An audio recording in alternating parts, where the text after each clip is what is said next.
Halo, selamat siang pemirsa Dunia Sehat di rumah. Apa kabarnya Anda hari ini? Semoga selalu dalam keadaan yang sehat dan juga baik pastinya ya. Senang sekali hari ini saya Melisa Gandasari selama 60 menit ke depan bisa kembali menemani Anda dalam program Dunia Sehat. Ya pemirsa Dunia Sehat, apakah Anda pernah merasakan ya, padahal Anda sudah cukup tidur di malam hari, tapi kok di siang harinya masih saja merasakan kantuk. Nah, jika Anda merasakan hal tersebut, mungkin Anda terkena gangguan tidur yang namanya narkolepsi. Nah, narkolepsi ini adalah gangguan tidur yang gejala awalnya ditandai dengan rasa kantuk yang tidak tertahankan di siang hari, lalu pada umumnya berlanjut dengan serangan tidur atau tidur secara tiba-tiba tanpa mengenal waktu dan tempat. Waduh, serem banget ya, kita lagi beraktivitas tiba-tiba tidur gitu kayak dihipnotis ya. Nah, kita nanti tanya langsung sama dokter ya, kira-kira gangguan tidur apa nih narkolepsi. Kita akan bahas di Dunia Sehat kali ini mengenai serangan narkolepsi. Kira-kira penyebabnya apa, lalu bagaimana penanganannya. Bagi pemirsa Dunia Sehat juga yang punya pertanyaan mungkin untuk dokter, Anda bisa langsung bergabung bersama dengan kami di nomor telepon interaktif kami. Ada di 021-290-32644 atau bisa ditunggu juga mentionnya di Twitter kami. Ada di @ai_tv, sertakan hashtagnya Dunia Sehat. Sebelum kita kenalan dengan dokternya, kita simak dulu yuk ada sekilas informasi berikut ini. Narkolepsi atau dapat dikatakan serangan tidur merupakan gangguan tidur yang ditandai dengan rasa kantuk yang tidak tertahankan di siang hari, serta berlanjut dengan serangan tidur atau tidur secara tiba-tiba tanpa mengenal waktu. Penderita narkolepsi biasanya sulit mempertahankan kondisi sadar. Rasa kantuk biasanya akan hilang setelah penderita tidur selama 15 menit, tetapi rasa kantuk tersebut akan kembali menyerang. Narkolepsi masuk dalam kelompok gangguan otak jangka panjang. Kondisi ini memang terbilang langka dan biasanya dimulai pada usia remaja dan usia 20-an. Berdasarkan penelitian, penderita narkolepsi di dunia memang terbilang jarang, yakni 1 dari 2.000 orang. Di Amerika Serikat sendiri, jumlah penderita narkolepsi hanya sekitar 1 dari 3.000 penduduk dan hanya sekitar 25%-nya yang terdiagnosis. Iya pemirsa, tadi sudah lihat ya sekilas sedikit informasinya mengenai narkolepsi. Tadi gambarnya serem-serem tuh ya, ada yang sampai jatuh ke makanan tadi mukanya tuh. Kita mau ngobrol langsung mengenai penyakit narkolepsi ini, dan bagi Anda juga yang punya pertanyaan, sekali lagi saya ingatkan bisa menghubungi kami di 021-290-32644 atau kami tunggu juga mentionnya di Twitter kami, ada di @ai_tv. Jangan lupa sertakan hashtagnya tagar Dunia Sehat. Kita kenalan dengan dokternya yuk. Hari ini ada Dr. Andreas Prasaja, RPSGT, Registered Polysomnographic Technologist dari Mitra Keluarga Kemayoran. Halo, selamat siang dokter. Selamat siang. Apa kabarnya hari ini? Baik ya dok ya. Kita mau bahas mengenai gangguan tidur dengan praktisi kesehatan tidur. Wah, dengan ahlinya nih ya langsung ya. Dokter, kita sebelum bicara mengenai gangguan tidur tadi narkolepsi, kita bahas mengenai tidurnya dulu ya dok ya. Oke. Kalau kita tidur itu sebenarnya fungsinya sendiri apa sih dokter? Yang pasti fungsi dari tidur itu adalah untuk mengembalikan energi kita. Jadi bangun kita rasanya segar dan sepanjang hari kita bisa beraktivitas dengan baik, kemampuan konsentrasi, kreativitas, daya ingat, semua ini dibangun pada saat tidur. Demikian juga dengan stabilitas emosi, kemudian kesehatan fisik kita, semua hanya dibangun oleh tidur. Jadi tidur tuh istirahat, ibarat kalau handphone harus dicas gitu dokter ya. Tubuh kita juga harus dicasnya tuh dengan tidur gitu ya. Cuma sayangnya manusia modern sekarang ya bela-belain ngecas handphone daripada ngecas diri sendiri. Ngecas diri sendiri. Dokter, ini kan kalau kita seharian hidup tuh ada 24 jam. Yang baik tuh kita tidur berapa lama tuh dokter? Durasinya kalau anak-anak sama orang dewasa beda nggak? Kalau anak-anak durasi tidurnya ya kira-kira masih umur 5 tahun atau usia sekolah lah, ya itu kebutuhan tidur masih sekitar 10-12 jam. Sedangkan pada remaja atau dewasa muda kebutuhan tidur itu masih 8,5 sampai 9,4 jam. 8,5 sampai 9,4. Sedangkan ya? Nah, orang dewasa di atas 30 tahun itu rata-rata tidur sekitar 7 sampai 9 jam. 7 sampai 9 jam. Kebutuhan tidurnya. Kalau yang lebih tua lagi yang sudah lansia? Akan kemampuan tidurnya berkurang, kebutuhan tidurnya sama 7 sampai 9 jam, tapi kemampuan tidurnya berkurang. Sehingga hanya bisa tidur sekitar 6 jam. Biasanya lebih sebentar lagi ya tidurnya ya. Kalau bayi padahal lama banget tuh dok ya. Bayi baru lahir 20 sampai 22 jam. Kenapa sih dok makin kita tua kok kita tidurnya jadi semakin sebentar tuh kebutuhannya? Gini, karena memang otak kita jam biologis itu yang mengatur proses tidur ini pertama belum matang. Sehingga belum bisa membedakan siang, malam, ya. Kalau pas bayi itu ya. Pas bayi. Nah, ini kan semakin berkembang, matang gitu ya, baru bisa membedakan cahaya, membedakan waktu. Nah, dengan bertambahnya usia ada faktor gaya hidup, kemudian penanda waktu, ada zat-zat yang masuk asupan. Nah, ini tidur jadi berkurang. Tapi secara alamiahnya saja memang sudah semakin berkurang. Tapi kebutuhannya tadi sebenarnya durasinya ada macam-macam tuh ya. Sebenarnya makin dewasa sebenarnya semakin pendek ya waktu tidurnya. Iya, semakin pendek. Padahal kan kegiatannya makin banyak tuh dok. Kenapa kebutuhannya justru jadi semakin lebih gini, sebentar? walaupun kita kegiatannya banyak, ya, tapi kebutuhan tidurnya nggak bisa kita bohongi. Begitu kita lelah ya kita sudah sulit untuk beraktivitas. Ya, kita ada salah satu gangguan tidur namanya BISS, Behaviorally Induced Insufficient Sleep Syndrome. Apa itu? Apa tuh? Nyebutnya aja susah. Nah, gejalanya itu hypersomnia atau kantuk yang berlebihan, mirip seperti narkolepsi gejalanya, ya. Tetapi yang khas apa? Dia bukannya ngantuk terus karena ngantuk saja, tapi yang khas adalah karena aktivitas, karena perilaku. Dia dengan sengaja mengurangi durasi tidurnya. Ya, misalkan karena tugas, ya anak sekolah tugas atau kuliah tugas banyak, harus belajar dan lain sebagainya.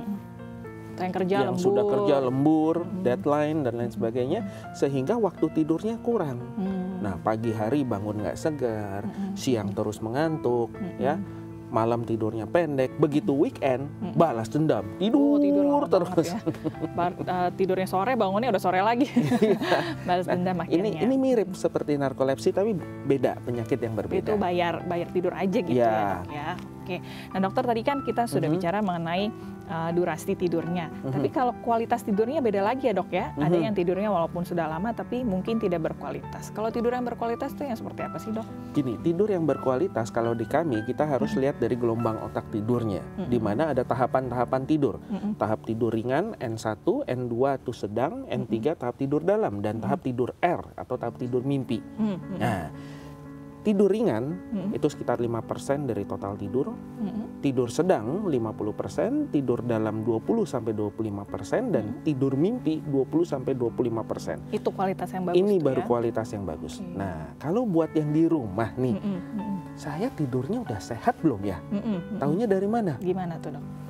Sederhana. Bangun segar, siang tidak mengantuk tanpa stimulan, berarti udah cukup. Berarti udah cukup. Berarti presentasenya tadi udah cukup tuh ya. Kalau tidur ringan tuh berarti mungkin masih kedengeran gitu ya, tidur ayam. Jadi gitu gini, kalau tidur ringan persis seperti itu. Saat kita mau tidur berbaring, kita sudah pejamkan mata gitu ya. Yang khas adalah begini, kita masih sadar dengan sekitar. Orang keluar masuk kamar, ada TV-nya lah, kita masih tahu. Otak juga masih mikir gitu kadang-kadang. Masih mikir, tapi yang khas adalah gini, otaknya mikirnya satu topik ke topik yang lain itu tak terkendali. Dia loncat sana, loncat sini, ya. Dan orang lain kalau lihat kita udah tidur. Kelihatannya. Nah, ini masuk tahap tidur ringan. Nah, seharusnya dia cuma sebentar, masuk tahap tidur sedang, udah nggak ingat apa-apa. Oke. Ya. Apalagi itu udah mimpi tuh ya. Tapi memasuki tahap tidur sedang, ya belum mimpi. Masih cukup mudah dibangunkan. Dipanggil namanya masih bisa bangun. Nah, begitu masuk tahap tidur dalam, nah ini lebih sulit. Mungkin mesti digoncang-goncang dulu baru bangun. Oke, jadi sebenarnya kalau yang dibanguninnya sulit berarti dia tidur mimpinya panjang banget juga nggak bagus berarti itu ya dok ya? Karena tadi kan presentasinya biasanya cuma 20% tuh. Iya, tentu saja. Kita tahan sebentar ya dok ya, makin seru nih padahal ngomongin tidur ya. Nanti kita ngobrol lagi, kita jeda sebentar. Baik pemirsa, kita masih akan bicara, saat ini kita sedang bicara mengenai gangguan narkolepsi. Mungkin baru pernah dengar juga ya pemirsa ya. Bagi Anda juga yang punya pertanyaan bagi dokter di sini, sekali lagi saya ingatkan bisa menghubungi kami di 021 290 32644 dan kami masih tunggu mentionnya di Twitter kami di @ai_tv. Jangan lupa sertakan hashtagnya Tagar Dunia Sehat. Kita akan segera kembali, jangan kemana-mana, tetap bersama kami di Dunia Sehat.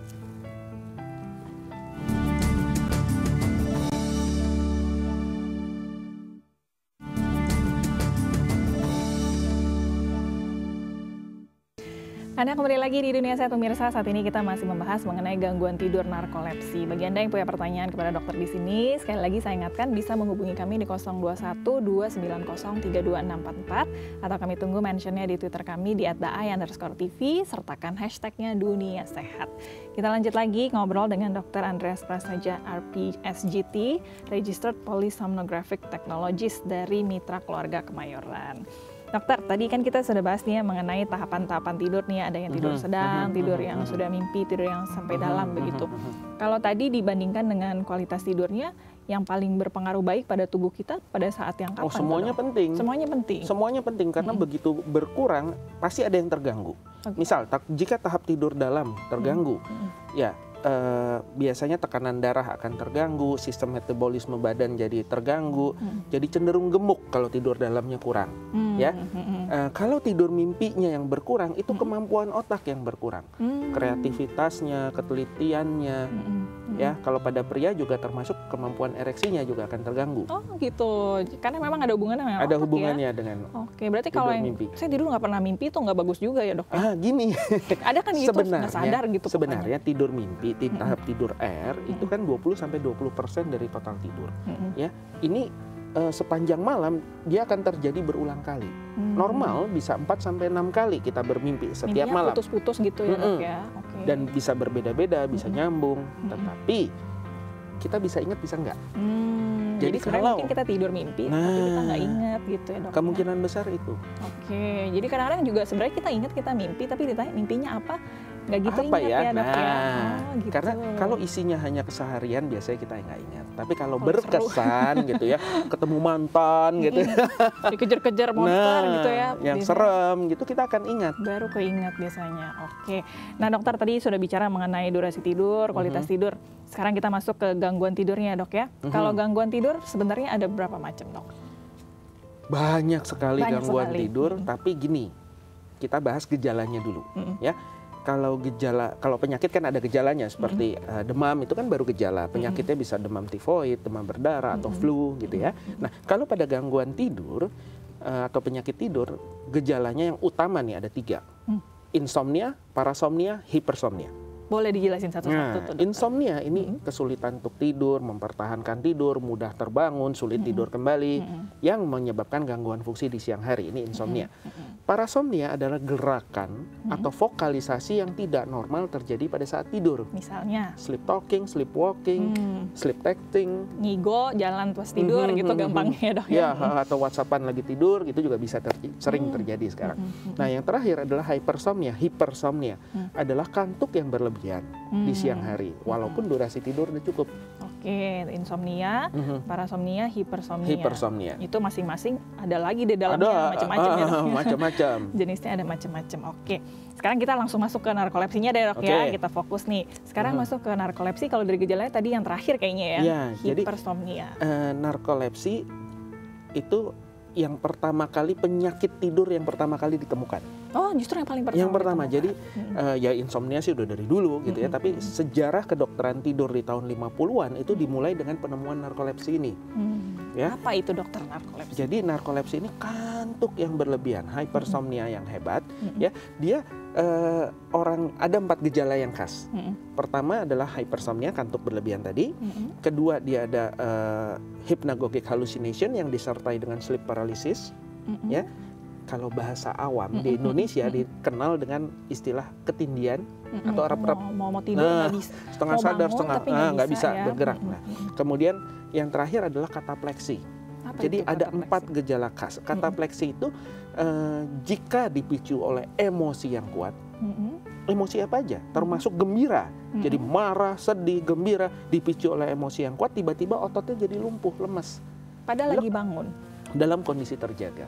Tapi tidur atau dia bangun tapi nggak bisa bergerak? Bangun tapi lumpuh, lemas. Ya, dan nggak mesti lemas kayak orang pingsan gitu, nggak mesti. Awal-awal pada gejala awal dilaporkan gini, baru otot-otot wajah aja yang lemas. Oh, jadi kayak terjatuh, lunglai. Oh, lunglai lemas gitu. Lemas, ya? terjatuh, dan kalau dalam posisi yang nyaman bisa langsung lanjut tidur. Bisa langsung lanjut tidur. Tapi lumpuh kalau gitu di tempat umum gitu ya terjadi serangan katapleksi, ya dia dalam keadaan sadar, tapi dia nggak bisa bergerak kayak orang pingsan. Dipengaruhi oleh emosi tadi itu ya? Dipicu oleh emosi yang kuat. Tapi ya yang lucu itu ya emosi, termasuk emosi gembira. Jadi pernah ada satu video yang pernah saya lihat di tahun 60-an itu dibuatnya, sekelompok penderita narkolepsi ngumpul dalam satu ruangan, nonton film Charlie Chaplin, ketawa ngakak-ngakak, blek, semuanya tidur. Jatuh satu, katapleksi gitu ya. Yang lain ngeliat, wah dia ketawa, ikut blek. Jadi sasar blek. Jadi kayak komedi sebenarnya dok ya, lucu ya. Kayak lucu, tapi sebenarnya kesian ya mereka ini ya. Sangat mengganggu kualitas hidup dong. Betul. Kalau sedang beraktivitas bagaimana? Misalkan kayak dihipnotis gitu dok ya.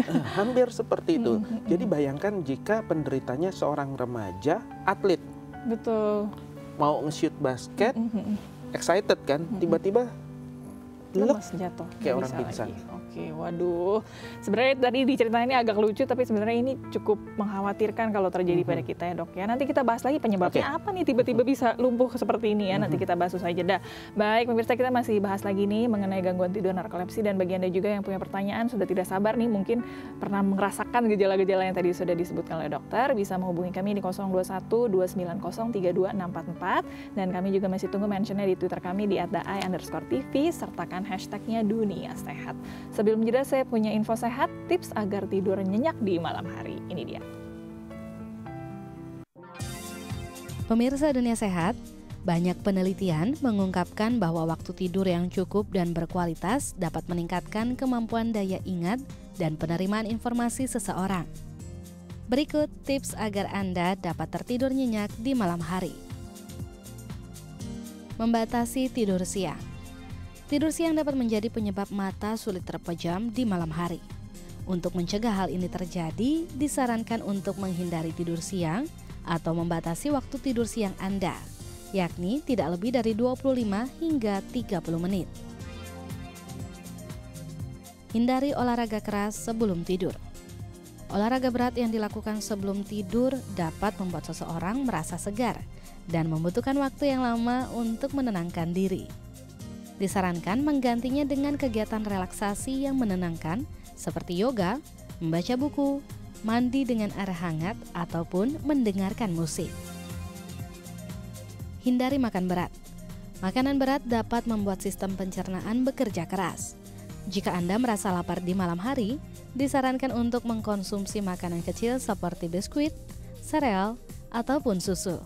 Membatasi waktu makan juga diperlukan, yakni paling lambat 1 jam sebelum tidur. Hindari kopi dan rokok. Kopi dan rokok mengandung kafein dan nikotin yang dapat membuat Anda sulit mengantuk. Hal ini dapat membuat kualitas tidur Anda menurun dan mengurangi waktu tidur. Hindari bekerja dan menonton TV di kamar. Hal ini dilakukan agar pikiran dapat santai dan melupakan sejenak pikiran-pikiran yang berhubungan dengan pekerjaan dan deadline. Menjauhkan laptop dari tempat tidur juga merupakan cara yang efektif agar menghindari waktu tidur Anda untuk online. Buat jadwal tidur yang tetap. Menerapkan jam tidur yang rutin bermanfaat untuk membantu otak dan tubuh untuk menciptakan body alarm. Jadwal tidur yang tetap akan membantu Anda tidur nyenyak. Pencahayaan yang redup juga mampu menunjang agar tubuh dapat beristirahat sepenuhnya.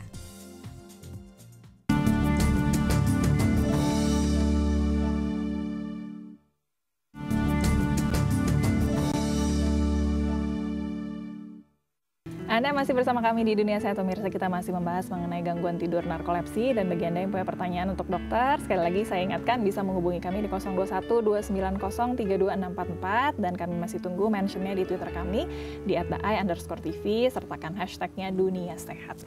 Masih ada bersama dengan saya di sini Dr. Andreas Prasaja, RPSGT, Registered Polysomnographic Technologist dari Mitra Keluarga Kemayoran. Oke dokter, tadi sudah diceritakan sedikit kalau narkolepsi ini tadi ada 4 gejalanya ya dok ya. Ada 4 gejala khas. Kadang suka ketindihan tadi ya, terus suka lumpuh, sama kalau lagi girang-girangnya atau lagi sedih-sedihnya bisa lumpuh tiba-tiba gitu. Lumpuh ya, tiba-tiba. Ya. Penyebabnya apa nih dokter? Jadi gini, narkolepsi itu dinyatakan sebagai gangguannya itu pada pusat pengatur tidur mimpi. Di otak berarti? Di otak. Jadi di otak ini ada bagian yang mengatur tahap tidur mimpi, ya, sehingga sederhananya aja saya jelaskan, orang penderitanya bisa setengah sadar, setengah mimpi. Ya, dan ini berlangsung sepanjang hari dan malam. Jadi mau tidur setengah sadar, setengah mimpi. Yang khas itu pada tidur mimpi ada dua. Satu adanya mimpi. Tapi karena setengah sadar, kita sebut sebagai halusinasi. Nah, halusinasinya ini tergantung latar belakang kebudayaan seseorang. Ya, kalau di Indonesia rata-rata sih lihat yang serem-serem. Jadi lihat bayangan hitam, lihat hantu apa atau orang yang udah meninggal gitu. Ya. Tapi yang khas ya ini ada sosok lain di kamar tidurnya dia. Kemudian hal kedua yang khas pada tahap tidur mimpi adalah adanya sleep paralysis atau kelumpuhan.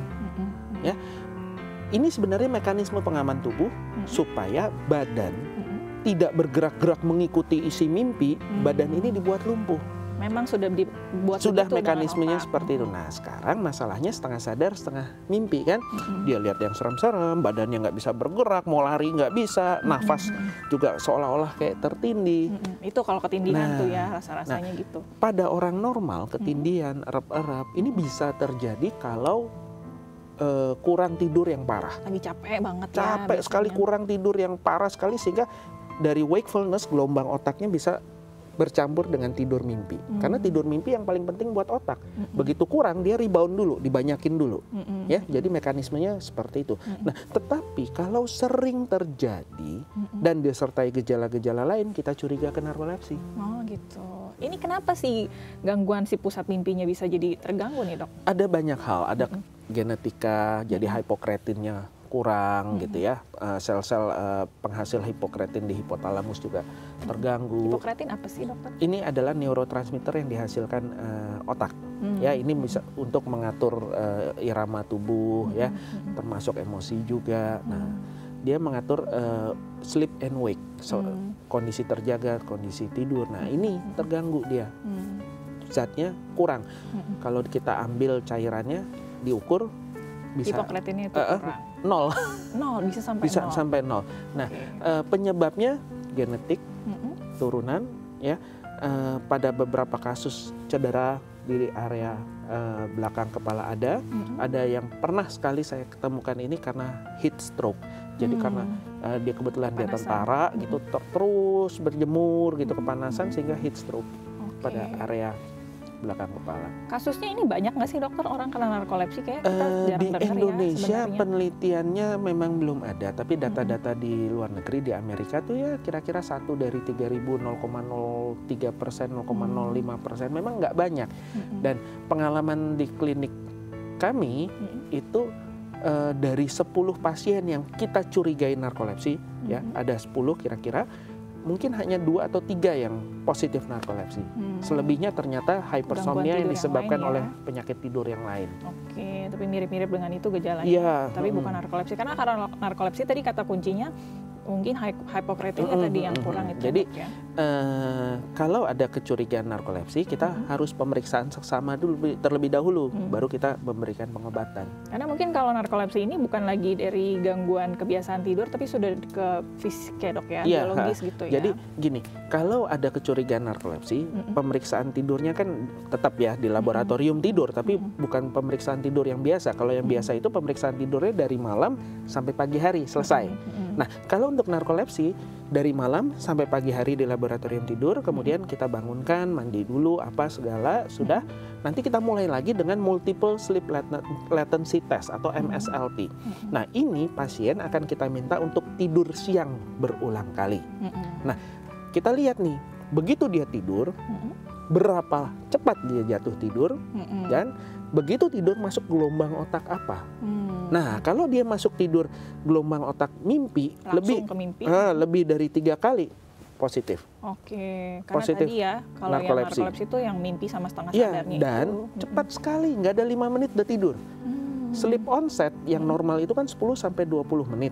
Ya, ini cepat sekali, nggak ada 5 menit dia udah tidur. Tiba-tiba udah pulas gitu ya. Udah pulas dan langsung masuk ke tahap tidur mimpi. Ini kasus untuk narkolepsi. Dan sering dan berulang-ulang ketika siang hari itu ya. Dan ini konteksnya bayangkan pagi hari loh. Pagi hari orang biasanya udah tidur semalaman kan nggak akan bisa tidur lagi. Ya, ini bisa tidur dan karena tadi kalau yang dokter bilang durasi tidur orang tuh segitu ya. pasti sudah tercukupi, nggak mungkin siangnya Iya, dia jadi bisa gini, tidur lagi. tidur ya, Dok, ya? sederhananya ya, tidur itu ada porsinya. Selama masih mengantuk berarti masih kurang, ada yang salah ya. Atau kalau sudah cukup tidak akan Nggak bisa mungkin tidur bisa lagi, tidur. nggak mungkin bisa tidur. Jadi lagi. kalau sudah malam cukup tidur tapi siangnya masih ngantuk terus, Nah, kita harus lihat. bisa lihat ini ada gangguan tidur berarti Iya. ya. Oke. Biasanya usia berapa sih, Dok, orang yang kena narkolepsi ini? Bisa usia berapa saja ya, di beberapa negara dilaporkan ada yang dari kecil, dari usia 5 tahun, 6 tahun onsetnya. Tetapi kebanyakan sih dimulai pada usia remaja. Remaja, dewasa muda, atau baru di usia 40-an antara itu. Biasanya di situ ya. Biasanya di situ baru mulainya. Jenis kelamin ada pengaruhnya nggak, Dok?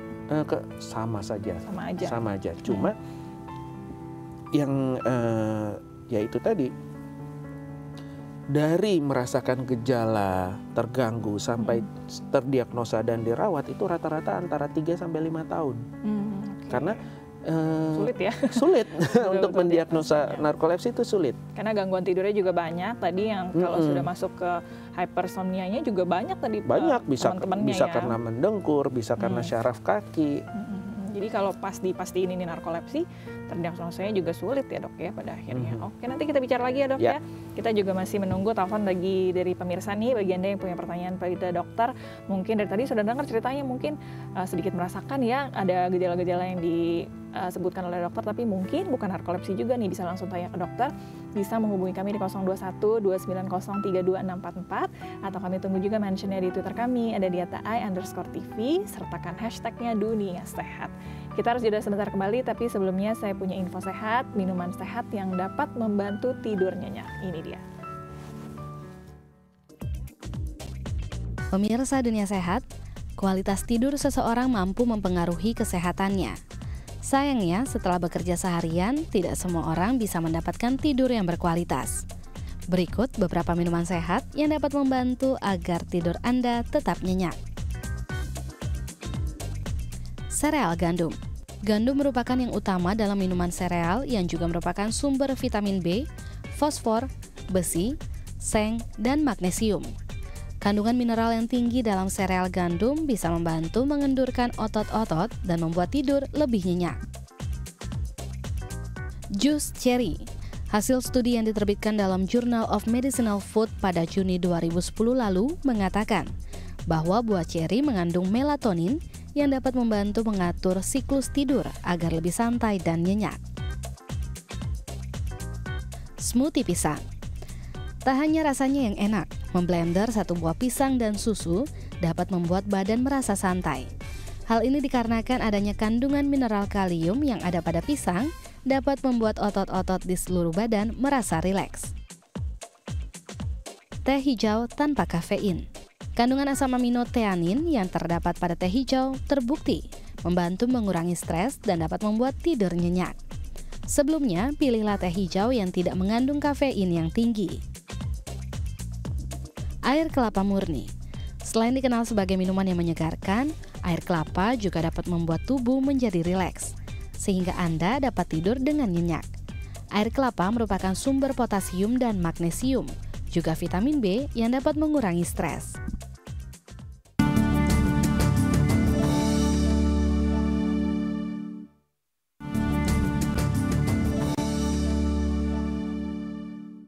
Anda kembali lagi di Dunia Sehat, pemirsa. Kita masih membahas mengenai gangguan tidur narkolepsi, dan bagi Anda yang punya pertanyaan bisa langsung menghubungi kami di 021-2903-2644, dan kami tunggu juga mentionnya di Twitter kami di @i_tv, sertakan hashtagnya Dunia Sehat. Kita lanjut lagi ngobrol dengan Dr. Andreas Prasaja, RPSGT, Registered Polysomnographic Technologist dari Mitra Keluarga Kemayoran. Dokter, kalau narkolepsi ini ada jenis-jenisnya nggak, dokter? Yang lebih parah, yang lebih ringan? Gini, pembagiannya adalah dengan katapleksi dan tanpa katapleksi. Ya. Katapleksi tadi yang girang-girang itu ya? Katapleksi itu kalau dipicu emosi yang kuat, dia lumpuh. Nah, perbedaannya ini, yang membedakan nanti adalah pengobatannya sedikit berbeda. Karena hubungannya dengan emosi tadi, dok ya? Ya. Kalau stadiumnya gitu ada yang lebih ringan? Enggak sih, enggak ada. Enggak ada. Kita tidak menggolongkan stadiumnya, tapi dalam praktek sehari-hari gini, kan orangnya ngantuk berlebihan nih, ya. rata-rata tentu saja membutuhkan stimulan, membutuhkan obat-obatan supaya dia bisa beraktivitas dengan normal, ya kan? Tetapi yang jauh lebih penting sebenarnya bukan obat yang dia minum, tetapi mengatur pola nih. Itu yang jauh lebih penting. Dia tahu kapan, jam berapa saya ngantuk, jam berapa saya harus beraktivitas, sehingga bisa mengatur dosis obat dan jam berapa harus minum obatnya. Ini yang sebenarnya jauh lebih penting, pola. Sehingga ada satu pasien saya di mana tidak minum obat terus-menerus, dia hanya dengan mengatur polanya saja. Misalkan malam harus tidur cukup, kemudian di siang hari harus ada tidur siangnya, ya. Dan kemarin kontrol terakhir ya minta obat juga, gitu ya. Buat jaga-jaga aja gitu. Buat jaga-jaga karena mau menikah. Nah, Jangan sampai di tengah-tengah pernikahan tertidur kan. tiduran gawat juga. Nggak jadi nikah nanti ya. Kita tahan bentar obrolannya dokternya, kita angkat, sudah ada yang menelpon nih. Halo, selamat siang. Halo. Halo, Halo, selamat siang Bapak. Dengan Bapak siapa, di mana nih Pak? Amir, Pak Amir. Pak siapa Pak? Pak Amir Amir. Hasan. Pak Amir di mana Pak? Di Padang Sidempon. Di Padang. Silakan mau tanya apa ke dokter, boleh langsung nih Pak Amir. Pak Amir, boleh langsung tanya nih. Pak Dokter, saya mau menanyakan mengenai saya sering tidur. Sekarang kalau saya tidur kan, saya merasa bantal saya panas sekali. Oke. Sudah itu lantas saya balik kembali lah tidur kembali kan, tidur biar dingin dia kan. Ruangan AC tidurnya. Udah itu nanti balik lagi panas lagi, balik lagi gitu. Sering saya begitu. Dan pernah juga sekali saya pernah seumur hidup ini saya boleh dikatakan baru sekali lah saya pernah tidur sampai merasa tidak bisa bernapas satu kali. Hanya berselang kira-kira hitungan menit gitu, kira-kira 1 menit gitulah. Tiba-tiba nggak bisa bernapas gitu. Tiba-tiba saya seperti terkunci, saya punya tenggorokan gitu, ruang napas tak ada gitu. Hanya sebentar. Penyebabnya apa begitu ya Pak Amir Saya mau ya? menanyakan apa penyebabnya. Baik. Dokter ada dulu yang mau ditanyakan? Umur saya 58. 58 tahun. Ada yang mau ditanyakan dulu dokter ke Pak Amir? Bapak mendengkur nggak Pak? Mendengkur, saya sendiri nggak tahu lah kalau mendengkur. Kata orang rumah sih kadang sering, kadang mau mendengkur katanya. Oke. Ada lagi? Cukup? Saya Cukup rasa. ya, kita coba jawab ya Pak Amir, terima kasih sudah menelpon. Baik, ini kadang-kadang kita juga suka ngerasa ya dok, kalau tidur bantal kita panas atau panas gitu, suhu tubuh kita kalau lagi tidur memang naik atau kenapa? Begini, sebenarnya pada saat tidur suhu tubuh kita ini turun. Justru Ya. turun. Core body temperature kita akan turun. Nah, tapi gejala-gejala yang diceritakan Pak Amir ini saya lebih curiga ke arah sleep apnea. Makanya saya tanya kenapa mendengkur atau tidak. Karena gini, kalau orang mendengkur, ada henti napasnya saat tidur, suka Sampai nggak bisa napas tadi. sehingga kan ada gangguan nafas nih saat tidur. Usaha nafas jadi berat, jadi cenderung berkeringat dan panas rasanya. Karena dia berusaha nafas. Berusaha ya. nafas. Oke. Jadi ini gangguan tidur yang bukan narkolepsi, berbeda, tapi gejalanya adalah satu mendengkur, kemudian biasanya juga disertai hypersomnia, kantuk berlebihan, cuma memang tidak sehebat dari narkolepsi. Oke, justru karena mungkin malamnya tidurnya tidak nyenyak tadi ya dok Iya, ya, makanya dia jadi ngantuk juga sih. Ngantuk juga, dan sleep apnea itu harus diatasi, tidak boleh dibiarkan, tidak boleh Mendengkur ya, diabaikan, sleep apnea ini ya. karena menyebabkan hipertensi, diabetes, penyakit jantung, stroke. Oke. Cara mengatasinya sedikit dok supaya nggak mendengkur ada nggak?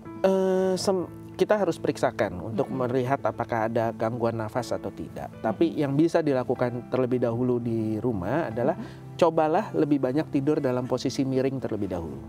Itu langkah awal nih ya. Langkah awal. Supaya dia bisa menghilangkan sedikit mendengkurnya. Oke, coba dicoba ya Pak Amir ya, mungkin tidurnya miring dulu malam ini. Dilihat masih panas, masih berkeringat nggak, dan masih mendengkur nggak, dicek ke orang yang tidur di sebelahnya ya Pak Amir ya. Kalau emang masih mendengkur nanti bisa diperiksakan, diobati mendengkurnya, semoga tidak panas lagi dan tadi tidak tercekat ya tidurnya, sehingga mungkin tidurnya bisa lebih nyaman. Semoga menjawab ya Pak Amir ya. Kita lanjut ngobrol lagi nih dok. Berarti kan tadi ada yang katapleksi dan yang tidak katapleksi ya, berarti pengobatannya juga berbeda pada Sedikit akhirnya. berbeda. Tadi kan dokter sempat sebut ada pola-pola tidurnya. Biasanya kalau orang narkolepsi ini tidur siangnya jamnya di jam-jam yang sama atau random gitu sih dok? Gini, ya itulah kita harus lihat pada diri sendiri. Kebanyakan orang itu mengantuk setelah jam makan siang karena jam biologisnya memang sedang turun. Jadi kita sebut sebagai after lunch circadian dipping. Dia turun sebentar terus kembali lagi dan semua orang ya dok ya? Semua orang, tapi kalau penderita narkolepsi yang ngantuknya lebih hebat ya. Tapi ada juga beberapa orang yang setelah makan siang tidak begitu mengantuk, tapi justru mengantuk sekali di sekitar jam 10 pagi atau sore hari jam 4, jam 5 ada. Nah, makanya tergantung pada setiap orang jam biologisnya bagaimana. Nah, dan disesuaikan juga dengan aktivitas sekali lagi. Misalkan dia tidak mengantuk, tetapi kalau pulang ya membutuhkan keterjagaan yang maksimal karena berkendara, sehingga ya sebelum jam pulang mungkin jam 3, setengah 4 sudah mulai minum obat terlebih dahulu, ada yang seperti itu. Jadi dia bisa disesuaikan dengan dia ngantuknya kapan sama dia aktivitasnya seperti apa ya dok ya, yang butuh paling terjaganya kapan tuh itu yang harus ditidurin dulu atau diminum obatin dulu supaya bisa menghindari ketiduran tiba-tiba itu ya dok ya. Oke, dokter tadi kan kalau narkolepsi ini ada gejala-gejalanya, ada yang paling bahaya mungkin dia ketiduran saat tertidur beraktivitas mendadak. gitu ya. Ada komplikasi untuk penyakit lain nggak dok? Komplikasi sih tidak ya, tapi nomor satu adalah yang paling kita khawatirkan kecelakaan, ya baik dalam bekerja, berkendara, sehingga kalau penderita narkolepsi sebenarnya kita cenderung untuk sarankan tidak berkendara, ya kecuali jarak dekat tentu saja. Ada beberapa penderita narkolepsi yang bisa berkendara jarak dekat di bawah setengah jam bisa, tapi kita sarankan sih tetap sebaiknya tidak berkendara, ya. Jadi keselamatan ini yang nomor satu, ya. Saat masak misalkan, kalau terjadi serangan katapleksi kan akan berbahaya, tapi bukannya berarti tidak boleh masak. Sekali lagi kenali pola, ya. Dosis obat juga terus panjang hidup harus disesuaikan. Oke, mungkin juga memberitahu orang-orang di terdekatnya ya dok ya. Iya, sehingga biasanya kalau ada penderita narkolepsi terdiagnosa dengan narkolepsi, saya undang keluarganya, orang-orang terdekatnya untuk saya jelaskan. Jadi entah keluarganya, sahabat dekatnya, ini untuk saya jelaskan. Ya sayangnya di Indonesia masih belum terdiagnosa dengan baik. Orang juga belum begitu mengenal penyakit-penyakit tidur, sehingga belum ada support group yang bisa jalan bareng. Kayak yang tadi ya nonton Cari Chaplin bareng. Kalau di negara-negara lain ini ada support grupnya, jadi mereka bisa sharing. Kamu gimana sih? Saya kok pengalamannya gini, mereka bisa sharing. Dan yang paling penting apa sih? Saling support. Karena banyak sekali penderita narkolepsi ini yang pada akhirnya jatuh depresi, karena kan aktivitasnya sangat terganggu, kualitas hidupnya jadi sangat terganggu. Dia nggak tahu juga ya sama teman-temannya. Nah, saya ini kenapa? Banyak loh yang seperti saya ini kenapa? Sehingga jatuh depresi, tidak heran jadi mendapatkan pengobatan yang tidak tepat. Betul, karena mungkin awalnya dari gangguan tidur tapi jatuhnya depresi, dikiranya ada gangguan jiwa karena ada halusinasi juga karena ya, ada halusinasi juga kan. Padahal sebenarnya kuncinya di gangguan tidur ini. Nanti kita bicara soal pengobatannya berarti ya dok ya, abis ini ya. Kita jeda sebentar kembali. Bagi Anda juga yang masih punya pertanyaan, saya undang bisa menghubungi kami di 0212932644 dan kami tunggu juga mentionnya di Twitter kami di @daai_tv, sertakan hashtagnya Dunia Sehat. Sebelum jeda saya punya tips kesehatan, kenali gejala narkolepsi. Ini dia. Tips kesehatan, kenali gejala narkolepsi. Katapleksi atau melemahnya otot secara tiba-tiba. Sakit kepala, gangguan ingatan, halusinasi, sleep paralysis, depresi.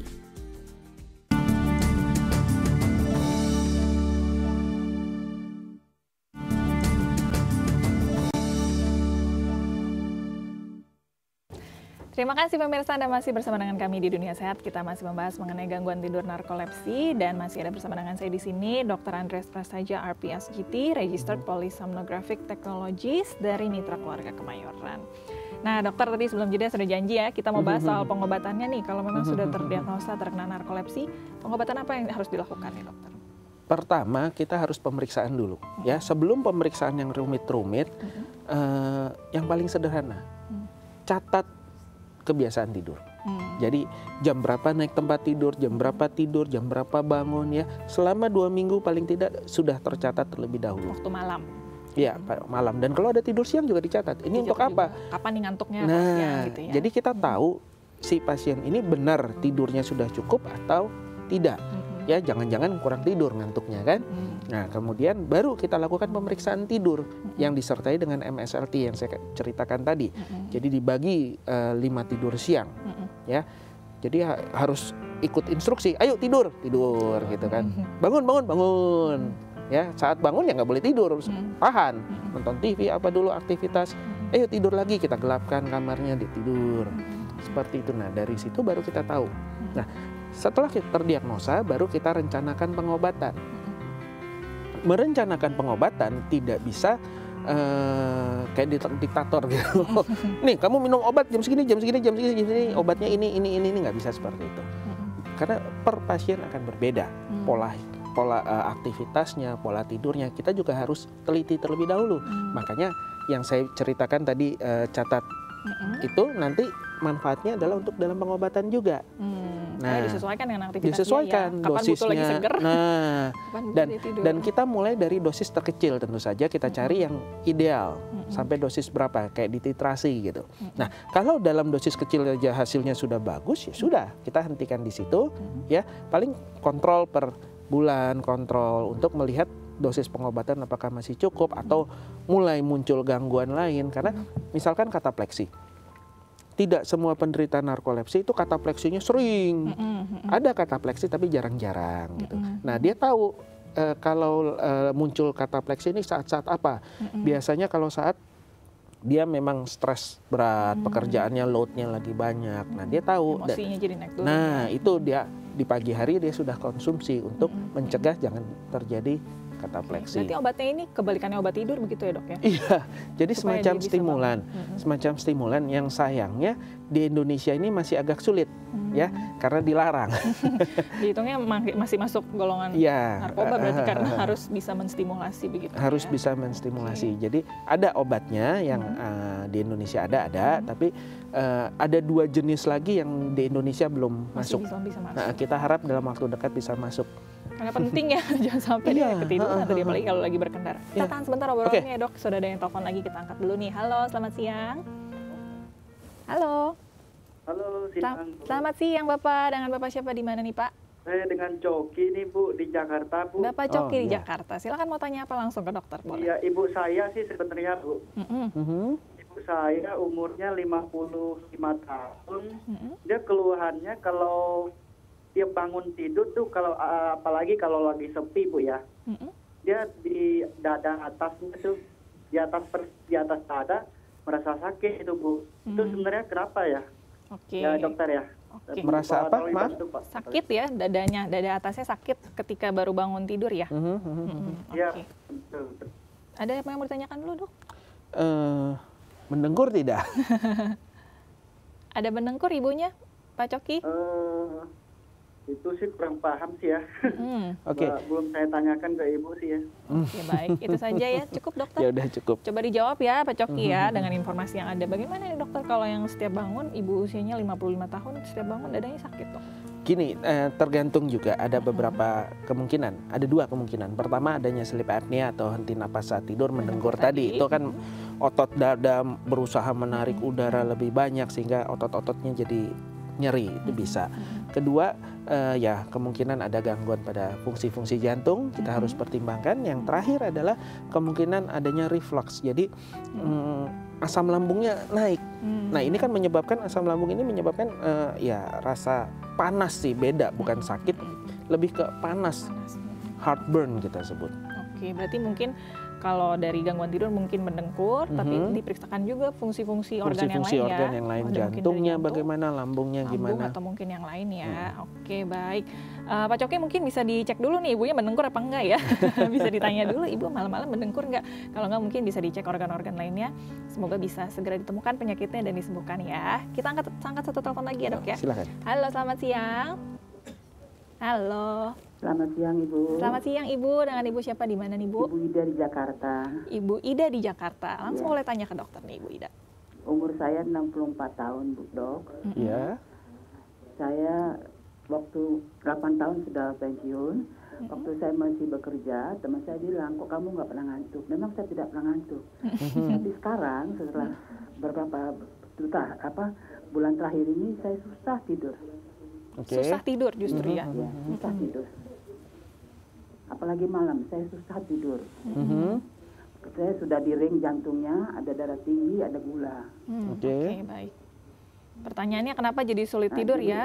Pertanyaan saya, sehingga jadi kalau saya pagi itu saya nggak pernah segar. Karena malamnya kesulitan tidur ya. Ada pertanyaan dulu dokter untuk Ibu Ida? Sudah cukup ya? Langsung coba dijawab ya Ibu Ida. Terima kasih sudah menelpon. Baik, sebelum pensiun bekerja tidak pernah ngantuk. Setelah dipasang ring, mungkin usia juga sudah bertambah. Tidurnya jadi sulit, paginya jadi nggak segar nih dok. Ada hubungannya dengan jantung? Begini, apa tuh, dok? kaitan dengan jantung sih enggak ya. Justru kita malah mengatakan bahwa gangguan tidur lah yang menyebabkan gangguan pada fungsi-fungsi jantung. Jadi sesederhana durasi tidur yang kurang ini akan meningkatkan resiko sekitar 30-40% terhadap kesehatan jantung. Nah, yang dialami, saya langsung saran aja ya. Sederhana. 1, jangan paksakan tidur. Ya, tidurlah pada jam-jam mengantuk saja. Kalau udah siap tidur baru tidur, jangan dipaksain. Ya, kalau memang dulu penuh aktivitas dan lain sebagainya, tidur biasa jam 11, jangan sekarang tidur mau jam 9, jam 10, jangan. Biasakan aja. Ya. Kemudian aktivitas. Ya. Disarankan pagi hari, siang hari karena dulu biasa bekerja, ya, tetap aktivitas penuh. Jangan nyantai-nyantai aja. Jangan. Karena udah pensiunnya. Terus beraktivitas, cari aktivitas apapun. Ya. Karena biar bagaimana kita memerlukan ketegangan. Ya. Karena apa? Tidur memerlukan 2 hal. 1, rasa kantuk yang sudah otomatis ada setelannya. 2, rileks. Nah sekarang gini, kalau sepanjang hari cenderung rileks, nggak ngapa-ngapain, ya aktivitasnya sederhana saja sekitar rumah, apalagi banyak di kamar gitu ya. Begitu sudah malam hari mau rileks kayaknya udah bosen ya. Mau rileks bagaimana lagi? Relax. Nah sehingga sampai batas tertentu kita butuh stres. Oke, baik. Jangan takut terhadap stres. Oke, baik Ibu Ida, semoga menjawab ya tadi karena waktunya sudah habis nih. Tadi sarannya langsung dari dokter langsung dipraktekkan. Semoga bisa tidur cukup sehingga besoknya bisa segar kembali ya Ibu ya. Baik dokter, waktunya sudah habis nih. Terima kasih banyak ya informasi atas narkolepsi ini. Semoga jadi informasi baru nih bagi pemirsa Dunia Sehat di rumah. Baik, terima kasih juga bagi Anda yang sudah berpartisipasi menelpon kami hari ini. Dan Anda juga bisa mengirimkan kritik dan saran kepada kami. Caranya kirimkan melalui SMS di 08898105.000 dan kami tunggu juga melalui Twitter kami di @daai_TV, sertakan hashtagnya Dunia Sehat dan juga bisa bergabung melalui Facebook kami ada di Dunia Sehat Daai TV. Akhir kata saya Melisa Ganasari pamit undur diri. Terima kasih atas kebersamaan Anda. Selamat melanjutkan aktivitas. Sampai jumpa dan salam sehat.